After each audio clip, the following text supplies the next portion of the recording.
A partir de agora, Vibecast, o podcast da Vibe Mundial FM. Salve, salve galera! Estamos começando aqui mais um Vibecast, o podcast da Rádio Vibe Mundial. Você percebe que o estúdio tá cheio de gente e a galera vai se apresentar, beleza, Bruna? Oi, gente, tudo bem? Eu sou a Bruna Santos. Como o Yuri já falou, a gente trouxe aqui bastante gente. Final de ano chegando, a Mystic Fair tá chegando junto. E a gente trouxe quem? Ele, Claudinei Prieto. Oi, gente, prazer estar aqui, viu? O estúdio tá cheio mesmo, porque, gente, onde eu chego, eu já levo um monte de gente que eu gosto de fazer bagunça, né? E aí eu trouxe hoje a Dani aqui pra estar com a gente, a Dani Petrucci, que é uma super influencer e que vai estar com a gente na Mystic Fair.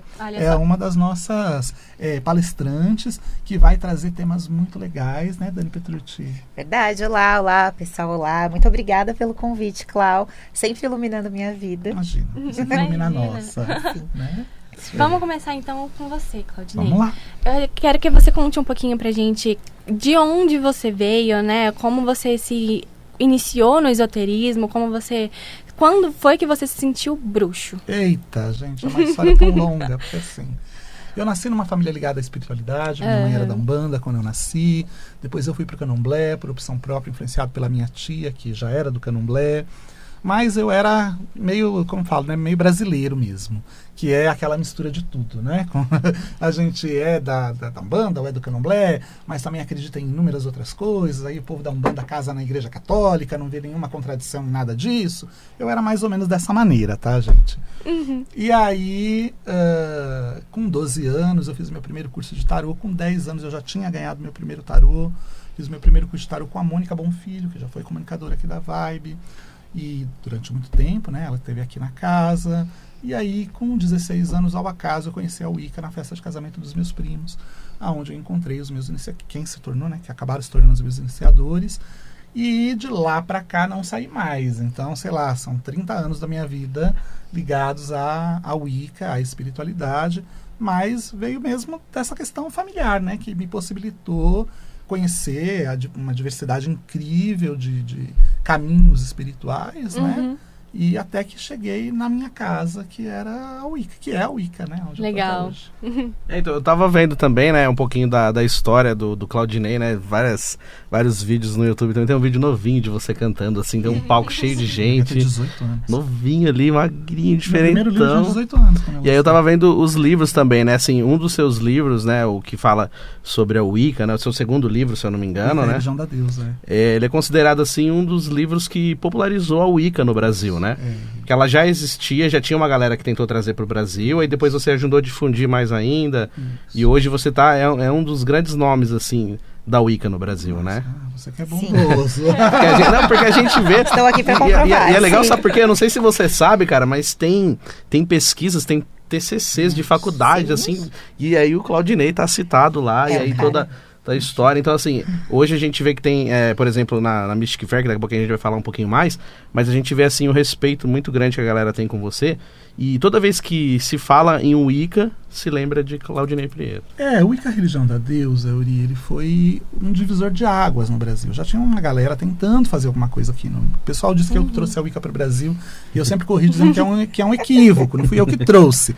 Eu acabei popularizando, né? Mas já tinha pessoas aqui tentando fazer alguma coisa, mas naquela, né, patinando, não conseguia criar um movimento verdadeiro, né? Até porque muita gente ainda se baseava naquilo que acontecia lá fora, na Europa, nos Estados Unidos. E aí o Wicca, a religião da deusa, quando foi escrito por um brasileiro para a prática da bruxaria no Brasil.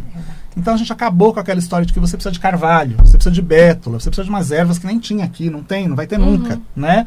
E eu chamei a atenção das pessoas a primeira vez para essa questão de roda do norte, roda do sul, a incoerência de você estar aqui, na minha visão, né? Porque eu não acho que ela é a única verdadeira, mas para mim, a incoerência da gente estar aqui na primavera celebrando o outono, no inverno celebrando o verão, que as pessoas não pensavam nessas coisas. Como os livros vinham de fora, o pessoal era meio automático o processo. Essa data celebra tal coisa. Então tá bom, vamos celebrar tal coisa. Mas eles não pensavam que isso era da realidade da Europa, né? Então, quando a religião da deusa chegou, e óbvio, veio patrocinado e amadrinhado por uma pessoa que era muito importante na época, que era a Heloísa Galves, a dona da rede Além da Lenda. Tinha 50 franquias espalhadas no Brasil. Sabe aquela coisa de você estar no lugar certo, com a pessoa certa, no momento certo? Foi o que aconteceu comigo, né? Todo o desdobramento do que acontece hoje teve essa origem lá atrás, esse plantio lá atrás, com a Heloísa, que era uma grande empresária desse movimento esotérico da década de 90, né? Quem não lembra da Além da Lenda? Toda loja tinha um, né, Dani? Tinha, até hoje eu tenho. Até hoje eu falando da Além da Lenda também. Então, quem não lembra daquele momento, daquela época, a Heloísa tinha 50, era um império aqui, tinha 50 franquias espalhadas no Brasil, em qualquer shopping que você entrava tinha uma Além da Lenda. Então, da parceria dela com a editora Gaia, surgiu essa história de criarem um selo de livros de bruxaria que era basicamente distribuído nas lojas dela, não precisava de mais nada. E foi isso que fez com que o meu livro se tornasse conhecido, mas claro, não adiantava só escrever, porque tantos outros livros saíram e se tornaram essa referência. Era mesmo aquela questão do momento e das pessoas encontrarem no livro uma identificação, né? E acho que foi isso que... Aí, a partir daí, realmente, a coisa começou a tomar um corpo. Eu lembro que, naquela época, gente, não tinha celular direito. Não tinha celular da BCP, era um tijolo. E poucos tinham. Pouca gente tinha. Eu lembro que a gente andava com ele assim, no cinto, né? Que era pra falar, olha, eu tenho celular. A gente não tinha nem telefone direito em casa. Eu lembro que na primeira vez que eu fui no programa do Jô, eu fui 2 vezes no programa do Jô. Ele estava no SBT ainda, foi um dos últimos programas. E depois eu fui quando ele já estava na Globo. Eu não tinha telefone na minha casa. Era a vizinha da frente da minha casa que tinha telefone. Para atender a assessoria do Jô, eu tive que ir na minha vizinha. Olha que loucura. Então, quando a gente juntava 20 pessoas para um ritual, nossa, lotou o ritual. Que a gente ficava ligando para avisar, tal dia vai ter ritual, tal dia vai ter ritual. E aí eu lembro que quase um ano depois do lançamento do Wicca Religião da Deusa, a gente fez um ritual num estacionamento perto de onde era a sede da Abra Wicca. E a gente estava esperando 30 pessoas nesse ritual. E aí eu lembro que eu fui me trocar. E quando eu voltei, eu vi que tinha van, tinha ônibus na frente do lugar. Eu falei, gente, o que está rolando? Foram mais de 700 pessoas nesse ritual.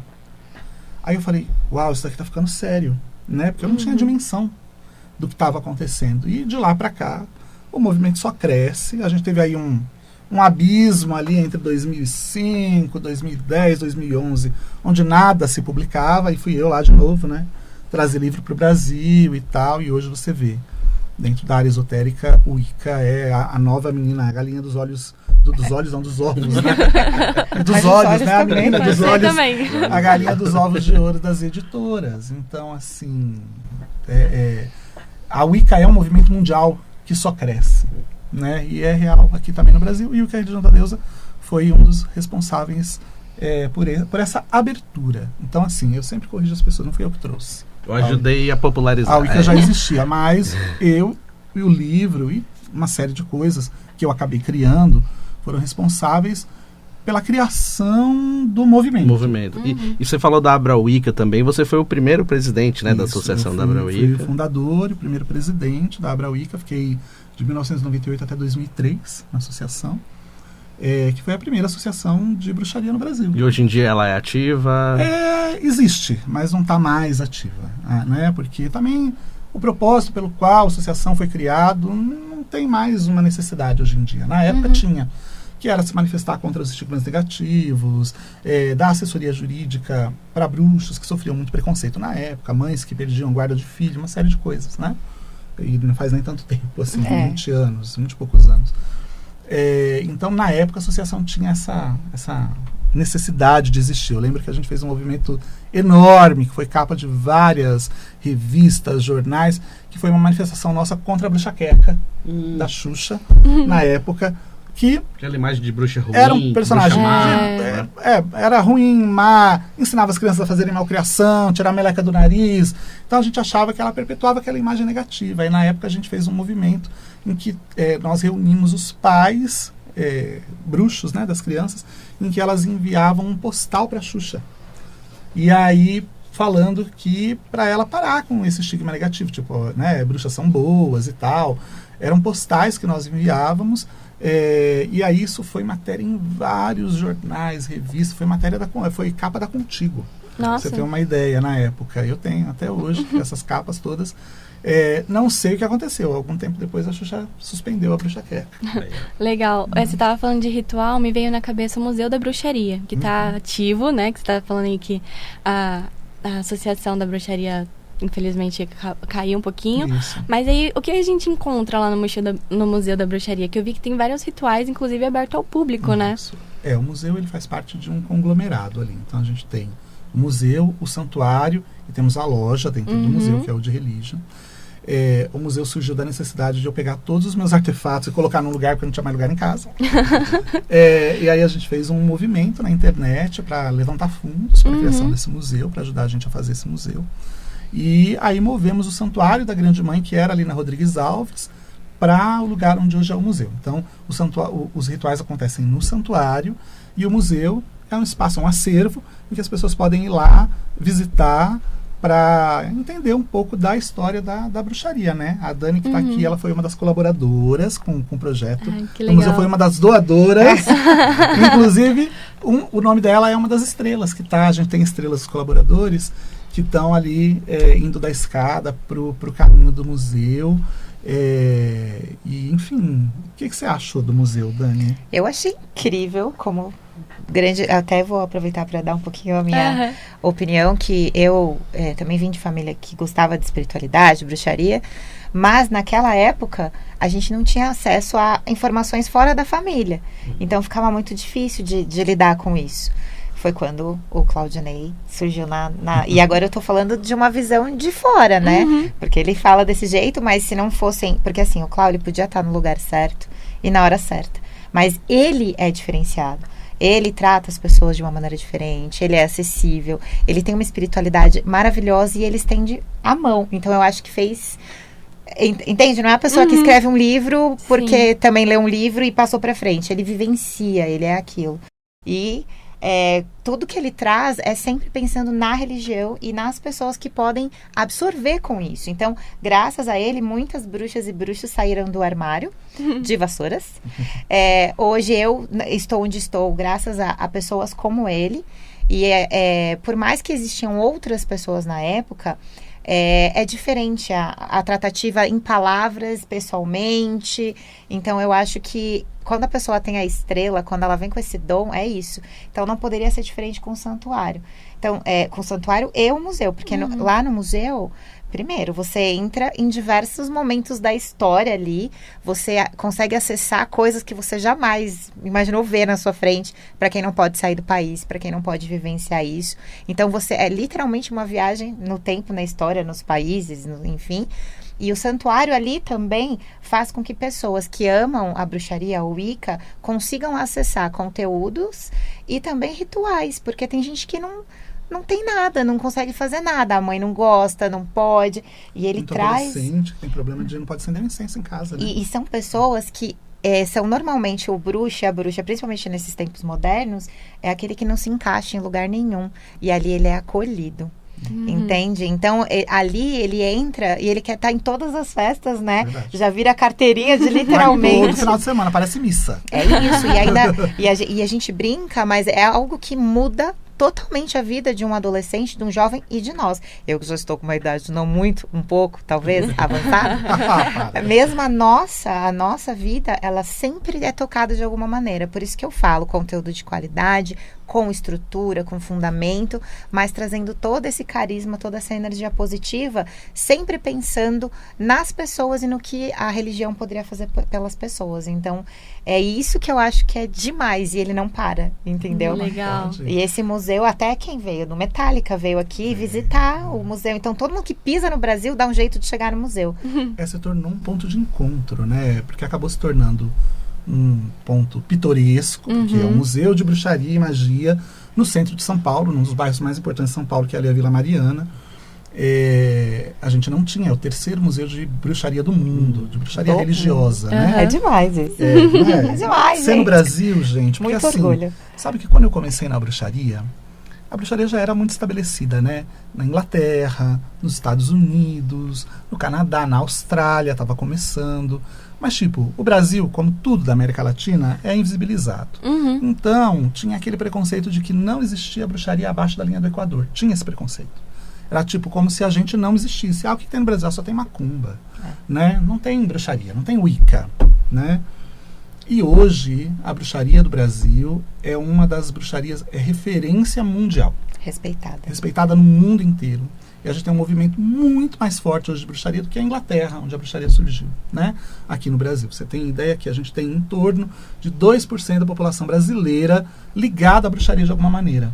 Então, é um número muito grande, um número muito maior do que o movimento Hare Krishna, do que o budismo, do que outras tradições espirituais que são consideradas, né, melhor estabelecidas ou mais, como é que eu vou dizer assim, são mais respeitadas muitas vezes na grande mídia e por estudiosos do que a própria bruxaria, né? A gente tem um número maior. Então, porque, é claro, a bruxaria ela tem as suas características, tem a prática solitária, que dificulta um pouco a gente levantar realmente o número das pessoas e tal, que é diferente das outras religiões, que você quer ser budista, você tem que ir no templo, você quer ser católico, você tem que ir na igreja, você quer ser da Umbanda, do Candomblé, você tem que ir no terreiro. Não tem jeito de você praticar sozinho. Ninguém é um bandista sozinho em casa, né? Na Wicca, não. Na Wicca você pode ser um bruxo sozinho na sua casa. E você tem um livro, né? Que fala sobre isso, né? É Wicca para bruxos solitários, eu tenho. Ó, o Euri, ele estudou história! Eu falei, pô, que legal. E sabe uma coisa que... Pode falar depois. Na verdade, eu queria pedir uma dica, já que você tá falando assim, realmente eu tava vendo, né, estudando, e é muita coisa, muito estudo, muitos autores. Por onde começar? Vamos supor que eu quero me tornar bruxa, começar nesse estudo da bruxaria. Por onde a gente começa? Porque é muita coisa. É muita coisa. Começa pelo Wicca, religião da deusa do Rodney. ABC da bruxaria do Rodney. Boa. É aí, por esse caminho. Olha, a Dani já deu algumas dicas, mas nem diria, né, dos meus livros, mas começar estudando. Porque, diferente das outras tradições religiosas que são confessionais, ou seja, se você quer ser dessas tradições, você tem que ir lá ouvir o que o padre fala, o que o sacerdote fala e fazer o que ele manda, né? A Wicca, a bruxaria não é dessa maneira, porque a Wicca ela é uma religião libertária. Então, ela é uma religião da responsabilidade individual. E diferente das outras tradições espirituais, a Wicca ela é uma religião de evolução pessoal. Não existe bruxo que não procure evoluir pessoalmente, internamente, psicologicamente. Então ela não é uma religião de devoção, é de devoção também, né? Mas tipo, o que você precisa para ser católico? Só ir lá na missa e rezar. Você não precisa fazer exercício sobre quem você é, o que você está fazendo no mundo, quais são suas sombras, o que você tem que mudar em você. Ninguém faz isso, né? É difícil. Na Wicca não. Ser praticante da Wicca significa você entrar em um caminho em que todos os dias você tem que fazer a sua auto-observação. Todos os dias você tem que meditar. Todos os dias você tem que fazer exercícios para se entender, para se conhecer, perceber quais são suas sombras, o que você tem que mudar, quais são suas partes que estão perdidas, onde você tem que se reencontrar, onde que estão essas partes suas. Porque partes nossas ficam com as pessoas, ficam em situações do passado, ficam em traumas do passado. Então, a arte, como a gente chama, que é o nome carinhoso que a gente dá para a Wicca, ela nos ensina a ir atrás dessas coisas, resgatar essas coisas para que a gente volte a se tornar um ser integral, né? E a partir disso, a gente também tem a responsabilidade não só social, ecológica, que é muito importante para a gente, porque a Wicca é uma religião da natureza. Então, você não vai encontrar um praticante da religião Wicca que não seja uma pessoa que tenha uma consciência ambiental.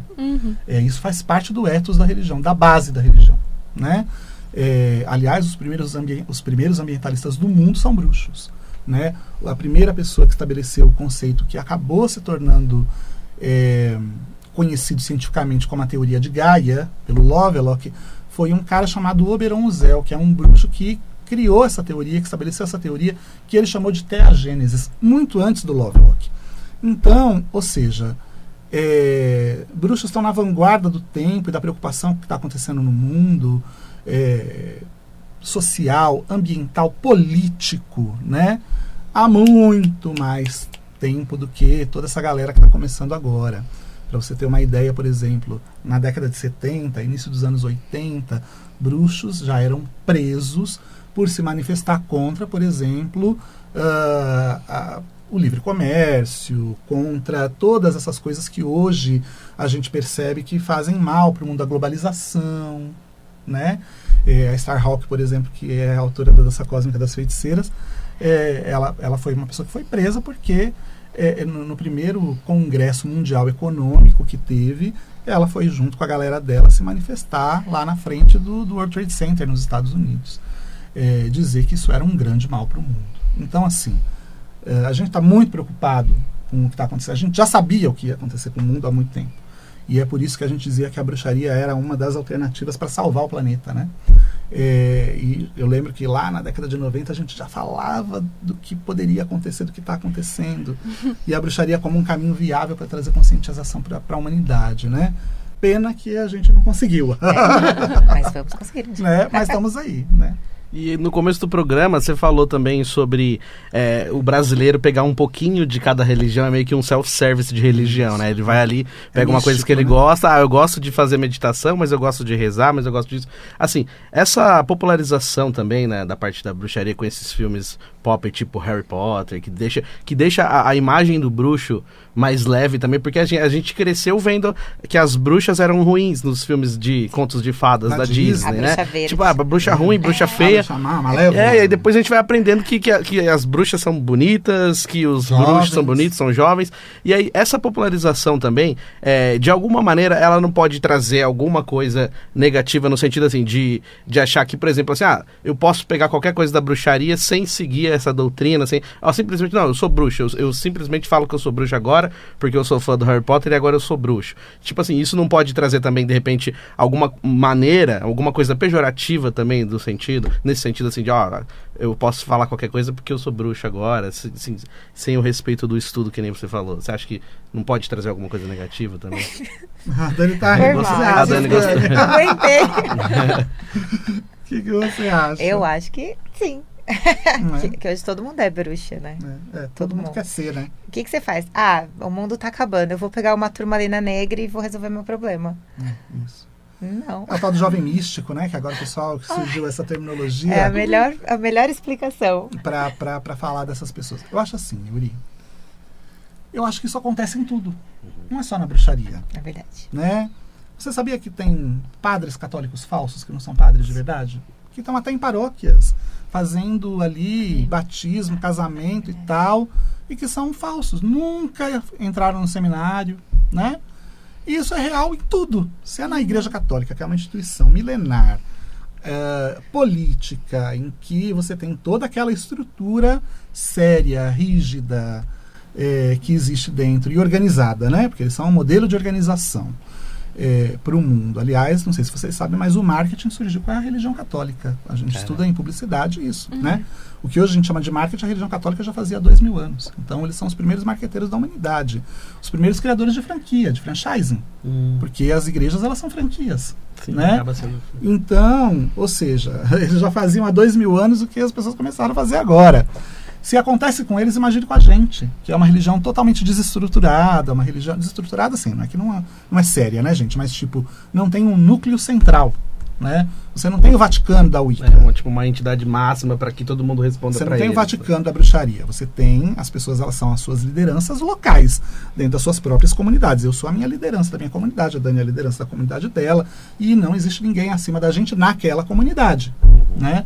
Você não tem essa questão de que existe o Papa, né? Uma hierarquia. E os outros que são menores, o Papa falou, todo mundo respeita. Isso acaba se organizando de uma maneira um pouco mais espontânea, com as pessoas que se tornam notórias dentro da religião e que a voz delas tem um maior alcance do que a das outras pessoas. Mas mesmo assim, elas não são essa liderança, né? Tipo, a voz dela só tem um alcance maior, por isso algumas pessoas respeitam mais, outras nem tanto. E aí aquelas pessoas acabam provocando alguma mudança numa escala um pouco maior, né? Mas a gente vai ter isso em tudo. Agora, acho que nisso a gente tem um problema muito grande, que é hoje todo mundo achar que qualquer coisa é bruxaria. E aí, isso é uma coisa que é assim, tipo, que hoje as pessoas chamam de bruxaria, na década de 90 a gente chamava simplesmente de esoterismo. Essa coisa de você acreditar no poder das pedras, do óleo essencial, da cor, isso não é bruxaria. Né? E isso faz parte de um grande guarda-chuva. Você tem várias subdivisões abaixo desse guarda-chuva, né? Que vem lá desse movimento esotérico da década de 90 mesmo, a popularização daquilo. Na época quem fazia isso era um esotérico, era uma esotérica, um místico, uma mística, né? Bruxos também fazem isso? Também fazem. Bruxos também acreditam no poder das pedras, também acreditam no poder das essências, dos óleos essenciais, das ervas, né? Mas isso não é bruxaria. Né? Isso é uma gama de conhecimentos que fazem parte do saber da humanidade, do arcabouço de saberes da humanidade e que são usados em diversas outras coisas. Se você for lá na medicina chinesa, vai ter também. Sim. Se você for na Ayurveda, vai ter também. Eles são bruxos? Não são. Até na igreja. Né? Exato. Lá, Arruda, Ibens e tal, né? Então, assim, a gente precisa começar a fazer uma distinção, porque hoje os jovens que não fizeram parte do alvorecer desses movimentos, não acompanharam o crescimento, não acompanharam a linha do tempo, né? Dessas tradições espirituais, como elas se estabeleceram para chegar até aqui, e já chegaram, né, com tudo pronto, fazem essa confusão. Então, assim, você não é bruxa só porque você acredita no poder das ervas. Você não é bruxa só porque você usa um cristal. Você não é bruxa porque, sei lá, toma um banho de ervas, né? Ou então aquelas coisas que a gente vê muito, né? A minha avó era rezadeira. Cara, ela era uma rezadeira. Muito provavelmente se você chamasse ela de bruxa, ela ia ficar muito triste com você. Sim, e muitas vozes eram. Né? Muitas vozes eram. A gente está no Brasil. Né? Então, assim, muitas vozes italianas, né? Mas eram católicas, que rezavam, que benziam e tal. E que se você chamasse de bruxas, iam se ofender mortalmente. Então, assim, o que é bruxaria? Bruxaria é um movimento espiritual, é religioso, tem características próprias, é confessional. Para você fazer parte, você passa por aprendizado, por iniciação, por uma formação, tem graus, né, dependendo da tradição. Então ela tem características muito específicas, né, e é muito sério. E normalmente precisa de alguém para te iniciar. Não é eu li um livro e me iniciei aqui. De cabeça, né? Porque isso acontece muito. E eu acho que tem muito a mescla também com religiões, outras religiões. Então, às vezes você fala assim, bruxa não sei o que. Aí você entra lá num perfil. Ela tá fazendo um ritual para um deus hindu. Ou para Umbanda, né? Ou para um anjo de guarda. Ou tá incorporando alguém. Né? A Wicca ela tem características muito próprias, específicas, né? Então, assim, o que acontece é que, como ela não tem essa organização, e é um movimento um pouco desorganizado, apesar de ele é bem organizado, mas desorganizado aparentemente para quem é de fora, quem chega e não passa por uma formação clássica e acaba lendo as coisas nos livros e fazendo as coisas da sua própria maneira, acaba percebendo que algumas lacunas ficam nesse conhecimento que você recebe através dos livros. E aí as pessoas elas acabam nunca querendo ter uma formação séria, tradicional, convencional, clássica e regular. E aí elas começam a preencher essas lacunas com aquilo que elas acham que cabe ali, entendeu? E aí surge essa confusão toda que a gente vê. Uma curiosidade, que a gente tá aqui com 2 bruxos, o Eury tava falando de representação, né, das bruxas no cinema, nos desenhos, enfim. Quando a gente pensa em bruxo, a gente pensa em vassoura. E da onde saiu que bruxo voa? E por que a vassoura da bruxa é mágica? De onde saiu isso? Olha, tem vários mitos e várias lendas. Né? Quer começar falando? Fala as suas, eu falo as minhas. Não, grande parte eu aprendi com você. Só pra avisar, assim, tipo... eu conheço uma que eu vou deixar mais específica. Pode falar. Mas, não, uma coisa bem simples é a magia simpática lá, né? De que você, por exemplo, lá atrás, na pré-história, eles desenhavam um animal que eles queriam caçar na pedra e mentalizavam aquilo e saíam para caçar e acabavam atraindo, né? A lei da atração e tudo mais. Aí tem um mito que eu já ouvi falar bem interessante, que era, por exemplo, você tá lá numa plantação e você deseja que essa plantação, ela cresça. E elas estavam lá cuidando da plantação, as bruxas, né, varrendo e tal. E aí elas começavam a atrair isso e pulavam. Eu quero que ela cresça até aqui, fazer essa brincadeira, esse movimento. E de longe... parecia que elas estavam realmente voando. E elas eram consideradas as bruxas do condado. Então, as bruxas estavam... Voavam, né? E tem o que é mais... que faz mais sentido. Muitas lendas, né? Essa que a Dani está falando é uma lenda clássica, né? Um mito clássico de que elas pulavam, então, quanto mais alto elas pulavam, mais alto as plantações cresciam. Aí eu sempre brinco falando que provavelmente algum cristão estava ali na moita olhando e morrendo de medo, só viu ela pulando, achou que chegou voando, saiu correndo. Ou tava bêbado, falando, né? Elas voam, muito provavelmente. Mas assim, simbolicamente falando, né? A vassoura, ela representa a união do masculino e do feminino. Então você pega ali o cabo da vassoura, seria a representação do masculino, do princípio masculino da criação. As cerdas da vassoura seria a representação do lado feminino da criação. Então, quando essas duas partes elas se juntam, é como se fosse quase uma união sexual. Então, representaria a união do masculino e do feminino que geram toda a vida. Então, por isso que elas, inclusive, voavam, né? Pulavam nas plantações, porque está ligado à fertilidade. Então, elas estavam representando o quanto aquelas... as ervas, as plantas, enfim, né, os grãos deveriam crescer, a altura que eles deveriam crescer. E também tem uma lenda que diz que, na realidade, na época da perseguição, as bruxas, elas escondiam o seu bastão de poder na vassoura. Então, o que elas faziam? Elas iam para o meio da floresta para poder fazer seus rituais, e como elas não podiam andar com seus artefatos, porque iam ser notoriamente vistas como bruxas, elas escondiam o seu bastão de poder, que era o cabo da vassoura, né? Ou seja, um galho com uma ponta de cristal ou alguma outra coisa na ponta, e disfarçavam, colocavam isso nas cerdas, colocavam a cerda no cabo da vassoura e saíam com a vassoura para ir para suas reuniões. Quando elas chegavam, elas tiravam aquela cerda, era só o bastão que tinha, e faziam seus rituais. Então, na realidade, também tem esse mito, também tem essa lenda. Então, desculpa, mas você estava falando, é por isso que a gente sempre vê, então, as vassouras viradas para cima e nunca com as cerdas no chão, é porque o cabo estava ali.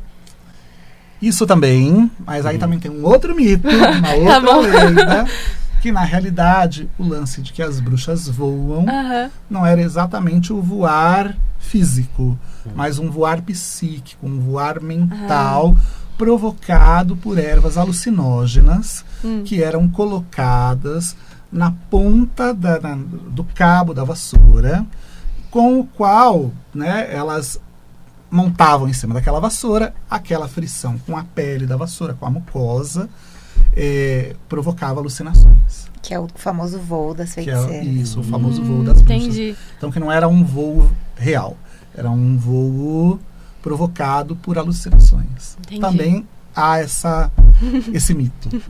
Entendi. E a gente tá nesse esquenta aqui também pra Mystic Fair, que tá chegando, né? Semana que vem já. E fala pra gente, assim, qual que tá a expectativa pra essa Mystic Fair e o porquê que você começou com a Mystic Fair, essa grande... que virou esse grande encontro que você mesmo diz, né? O encontro das tribos, né? Olha, Yuri, começou tudo com uma grande brincadeira. Nem eu achava que ia virar o que virou, né? Eu lembro que eu faço conferências de Wicca há muitos anos aqui no Brasil. E nessas conferências a gente tinha uma pequena feira ali no hall do hotel com os artesãos da comunidade, com os artesãos bruxos pagãos, né? Mas era uma feirinha mesmo, pequenininha, com mesinha, 10 pessoazinhas. E eu sempre achei que aquilo era muito bacana, muito legal.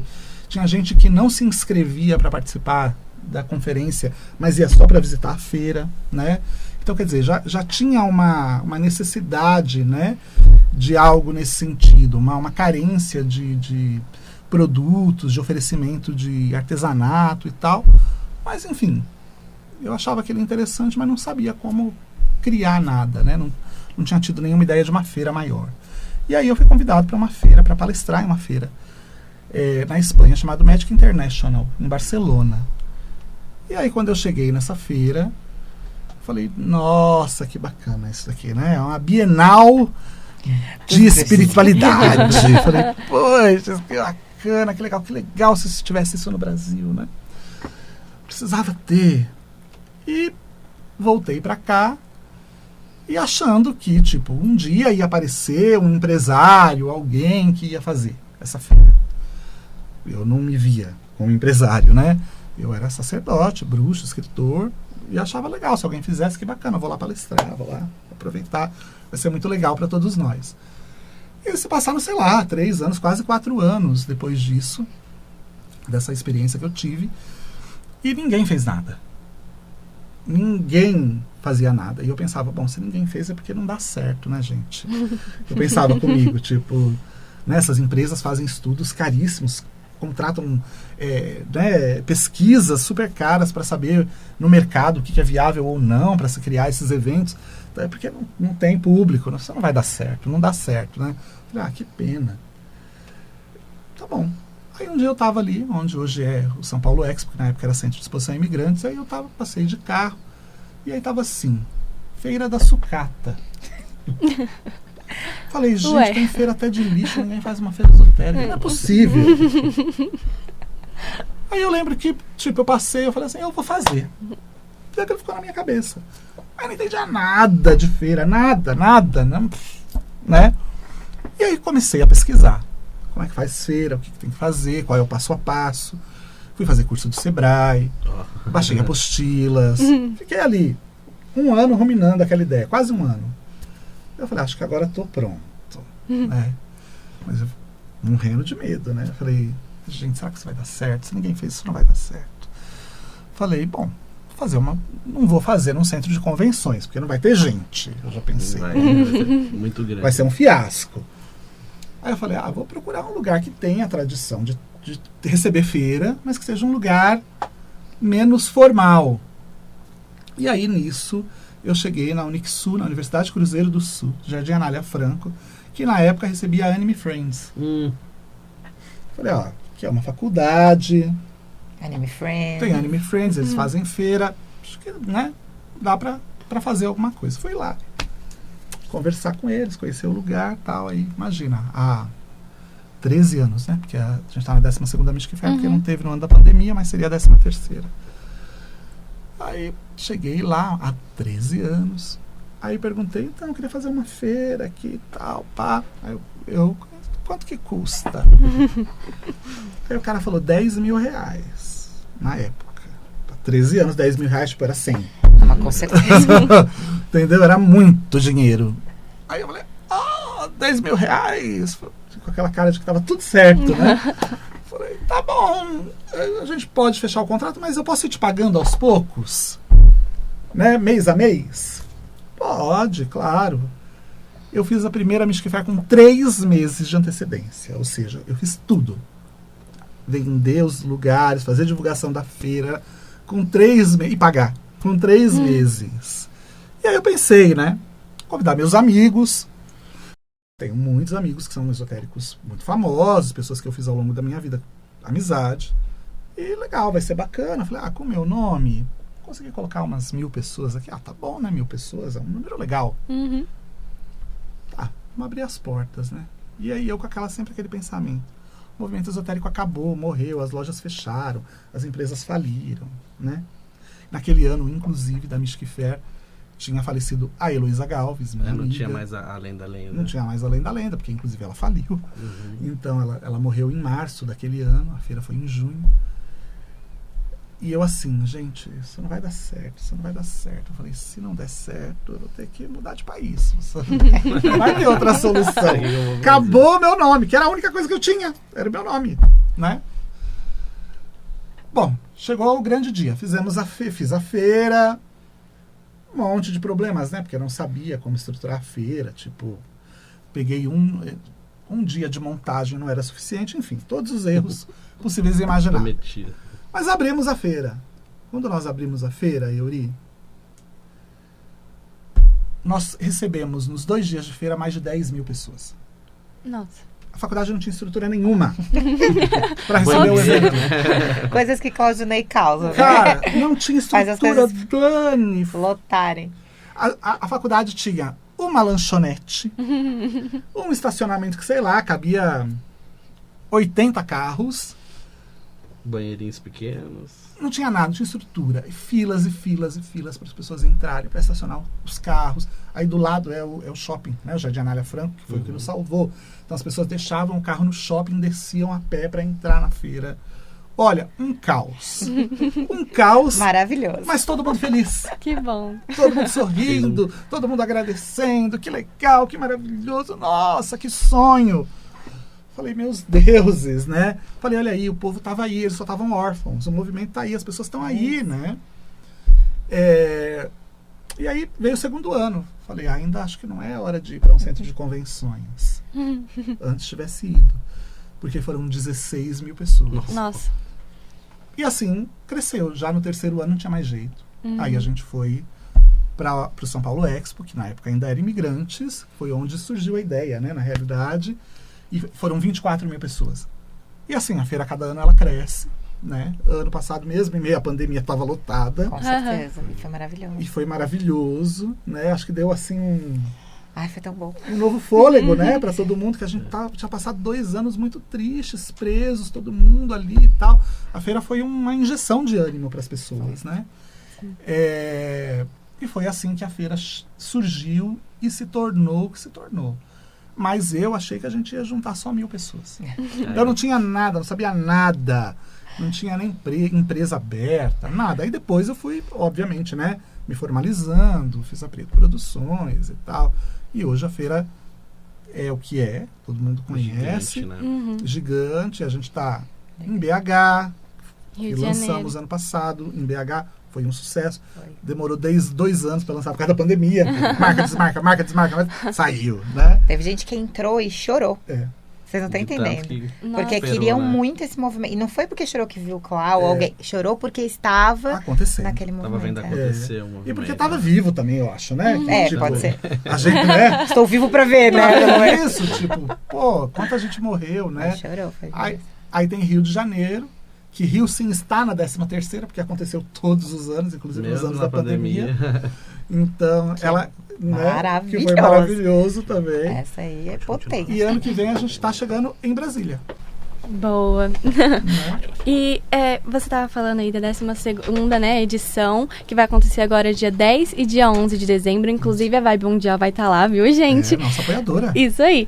E vocês dois vão participar da feira. O que vai acontecer por lá? Vocês podem dar um spoilerzinho? A Dani tá cheia de atividades, né, Dani? O que você tá levando? Bom, eu vou estar nos 2 dias, que é uma honra pra mim poder... na verdade, eu sempre tô mesmo, então que bom que eu estou Que bom. palestrando. Com palestra, sem palestra. Exato, porque eu sou daquelas que não perco, eu tô no meio lá, realmente é maravilhoso. No primeiro dia eu vou fazer uma palestra sobre feitiços e magias para 2023. Olha só, gente. Então, aquela pra não pegar pode perder. Com certeza, caderninho, vamos Todo mudar mundo a quer. vida. Porque, 2022 já deu, obrigada, amamos Beijo, você, tchau, mas... vira a página. Próximo. 2023. E no mesmo dia, no sábado, dia 10, às 20 horas, eu fecho o meu dia com a minha inauguração numa arena de rituais que nós vamos ter lá, com um ritual para abertura de caminhos profissionais e financeiros, trazendo abundância para 2023. Estamos precisando. E no dia 11, eu também vou fazer uma palestra sobre a magia do fogo, das velas, que podem transformar a nossa vida no nosso dia a dia e também para o próximo ano que entra. Boa, legal. Eu não vou estar fazendo nada, só a feira. Nada. Já é muita coisa, né? Essa organização. Não, nada, imagina. Né? Deve o que eu- Imagina que você chega lá, todo mundo quer ver o Claudinei, quer falar com o Claudinei, quer tirar foto com o isso, Claudinei, eu sou a pergunta sobre primeira. todo mundo que chega lá fala, meu, cadê o Claudinei? Aí quando quer resolver alguma, não, fala com tal pessoa, não, mas eu quero falar com o Claudinei, meu, todo mundo quer o... As coisas boas e ruins, né? É. Mas esse ano eu decidi não fazer nenhuma palestra. Ano passado eu fiz muita coisa, né? Que lancei ano passado eu lancei 3 coisas, né? Lancei livro, tarô game. Porque ele não para. Esse ano eu vou dar uma descansada, mas vou estar lá, óbvio, nos 2 dias da feira, porque, né, faço parte da organização da feira, então vou estar por lá, coordenando, organizando, claro, também tirando foto, autografando o livro, todas as coisas, né? Mas esse ano a gente tem muita gente bacana que vai Inclusive estar vai com a ter gente. o stand da Wicca, não vai? Tem. vendo? A gente tem lá Goddess Blessing, Goddess Healing acontecendo. Vai ter uma partezinha do museu, vai estar lá para as pessoas conferirem. E esse ano a gente tem muita gente legal, inclusive muita gente da Vibe, tá? Sim. A gente vai ter lá, ó. Peguei meu celular aqui a cola, porque é muita gente. poder São ver. 800 atividades, pessoal. Caramba, hein? É muito difícil, mas ó, só da Vibe, olha só quem vai estar. O Léo Lousada vai estar lá com a gente. O Guru do Himalaia vai estar com a gente. Edivaldo Cantelli, Otávio Leal, Daniel Atala, a Monja Coen vai estar com a gente. Pô, que bacana. Bruno Lanaro, a Erika Watanabe, a Cris Menberg. E tem muita gente também Bacana. que, óbvio, não dá para falar de todo mundo, mas que vai estar lá com a gente. Como eu falei, são 800 atividades que a gente tem em 10 auditórios com atividades simultâneas. Então, a cada 1 hora acontece 10 palestras ao mesmo tempo. A pessoa chega lá e ela decide para onde ela vai, tá? Então, assim, não perca, gente. É uma oportunidade única de vocês estarem com a gente e passarem lá 2 dias de espiritualidade. É o Rock in Rio de quem curte do esoterismo, né? Isso mesmo. E a grande festa de confraternização do final do ano, né? Porque como acontece em dezembro, então a gente acaba aproveitando sendo um encontro, para fazer essa confraternização com as pessoas do nosso movimento espiritual. Tem gente que a gente só vê na Mystic Fair. Você passa o ano inteiro e aí você vai encontrar com a pessoa ali na Mystic Fair. Então, assim, acaba se tornando esse momento de confraternização. É muito legal. Só quem viveu sabe. Com certeza. Né, Gabi? Dá pra comprar ingresso pela internet? Não dá. Tem que ser lá na hora? Isso, a gente não faz a venda de ingresso pela internet, a gente é só lá mesmo em loco, na bilheteria do local, né, do evento, durante os dias do evento, mas também assim, não se preocupa, não tem grandes filas homéricas, você chega, a gente tem bastante gente lá para dar conta, e fica super suave. Quem vai de metrô consegue aquelas super fácil, vans porque tem bacanas as também, vans né? Deixa na porta, que né? fazem o transporte gratuito ali do metrô Jabaquara, ali na Jatobás número 70, é o ponto das vans, e levam você até a feira e depois te trazem de volta até o metrô. Isso é sensacional, então, também ajuda muito. Super fácil, dá pra você ir, você tem carro, não quer ir de carro, porque o estacionamento é caro, né? Então deixa vai o carro de em metrô. casa, Mas vai vale de a metrô, aí você tem 2 vantagens, você aproveita e não vai gastar, não gasta gasolina, não gasta com o estacionamento, também ajuda o planeta, né, gente? E já faz um network na van. Isso. A gente já vai trocando Já vai conversando. Instagram. Você sabe que teve um ano, em 2013, Dani, que a gente fez a feira, foi o único ano que a gente fez ali no Transamérica, porque estava no processo de mudança da gestão, onde hoje é o São Paulo Expo, porque ali é uma concessão pública, né? Então, eles estavam 20 anos que eles podem explorar o local. Então, estava saindo o pessoal do Imigrantes e entrando o pessoal do São Paulo Expo. E aí a gente fez ali no Transamérica. E o Transamérica, todo mundo sabe, é ali perto da Marginal, no meio, in the middle of nothing. Não tem nada, né? Agora, acho que até tem metrô perto. Há uns 2 ou 3 anos, acho que inaugurou ali metrôs ali naquela região. Mas na época não tinha. O metrô mais próximo que tinha era o Butantã. Nossa, que é longe. Que também é longe, né? Pra Né? chegar. Pra né? gente é. Mas eu descia a Marginal ali e ia reto. Aí sabe o que a gente fez? Naquela época a gente fez uma coisa chamada Zenbus, que era um ônibus. Que a pessoa, ela entrava no ônibus e aí dentro do ônibus tinha atividades. A Já pessoa ia no meditando, caminho ela já tinha vai. gente cantando mantra, gente fazendo palestra. Uma verdadeira Isso ainda imersão. vai. Ainda permanece, porque ainda é Caramba, assim. que louco. O pessoal A gente já se ia entrando no diverte. clima. Ah, Entendeu? E legal. um ponto legal é que, ele falou que o Cláudio falou da fila, realmente não tem, você pode chegar lá tranquilo, a gente mesmo que vai palestrar, a gente passa por lá tranquilo, mas o que é legal ressaltar é que tem um pacotinho especial para os 2 Verdade, dias, Dani. porque vale, gente, chegar quando abre no sábado e sair no domingo, olha, a louca, já dorme na A porta. gente já teve a virada. Mas né? o hotel três A anos gente, da a gente virada. quer que volte, porque é mais fácil a gente só ficar Acampamento. por Já lá. só dormia mesmo. Mas não Leva tava, um né? saco de dormir. Imagina, nem precisa, a gente não dorme, querida, essas coisas a gente não pode perder tempo, Tinha uma né? atividade a madrugada inteira. É, que a cara. gente gosta da noite, né? Sabe Sim, que bruxa é a um melhor negócio- parte, né? E assim, vale estar nos 2 dias, porque tem muita gente legal, muito conteúdo, e assim, não só de bruxaria, de tudo que você imagina. De anjos a demônios, eu falo. Exato. E só coisa boa, de gente boa. Então, assim, vale ir nos 2 dias, porque a pessoa fala, eu vou só no domingo. Aí fala, Nossa. ai, mas eu não vi Perdeu essa um monte palestra. de Eu falo, coisa. querida, Entendeu? eu falo que tem que ir nos 2 Tem dias que e ir nos ninguém Ou acredita. então, quantas vezes, Dani, eu já tive pessoas que falam, nossa, me arrependi de ter vindo só hoje, que chegou no domingo, né? Devia ter vindo ontem, não sei o quê, Eu falo bem Sempre feito. muito bom, né? Né? Então, assim, A gente avisou. vá no sábado. Se você não tiver certeza que vai nos 2 dias, vá no sábado, não deixe pra ir no domingo. Sabe por quê? Porque você vai voltar no domingo. É isso. É. E no Né? domingo não tem mais o que fazer, já acabou. E aproveita, já compra logo o combo, porque o combo, gente, a diferença, pra você ver que a gente quer mesmo que o povo vá. Não é nem a questão financeira.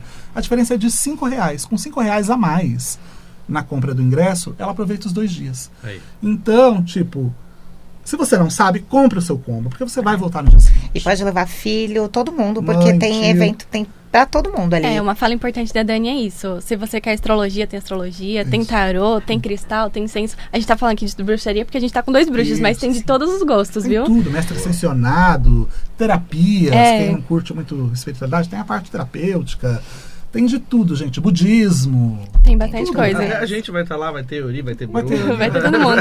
Até não, que bom, né? Não, foi Aproveita. super bem. Mas ó, vamos aproveitar então e falar as redes sociais pra galera seguir. A Dani, o As Claudinei. minhas redes sociais é Magia de Bruxa, no Instagram, YouTube, e o site é magiadebruxa.com.br. Super facinho de achar, Dani, viu, gente? E siga ela porque tem conteúdos maravilhosos lá. E as redes sociais da Mystic Fair é Mystic Fair Brasil.